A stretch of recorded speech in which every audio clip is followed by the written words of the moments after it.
আসসালামু আলাইকুম। আজকে আমি সুন্দর একটা ছোট নদী দেখতে এসেছি এবং নদীটা এতটাই শান্ত ছিল যে বোঝার মতো না।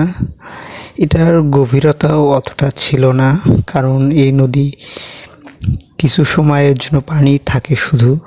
এরপর দেখা যায় যে যখন পানি শুকিয়ে যায় তখন এগুলো জমি হিসেবে চাষ করা হয়। অনেকে এখানে চাষ করে। তাছাড়া এখানে মাছের পরিমাণও অনেক। চারপাশ সবুজে ঘেরা, অনেক সুন্দর লাগতেছিল এখানে আসার পর। এবং এখানে কিছু মাছ ছিল, আসলে ওভাবে দেখা যাচ্ছিল না, তবে আমি দেখেছি এখানে অনেক মাছ ছিল এবং পানিগুলো অনেক পরিষ্কার ছিল, একদম সব দেখা যাচ্ছিল। অনেক ভালো একটা মুহূর্ত। সবাইকে অসংখ্য ধন্যবাদ।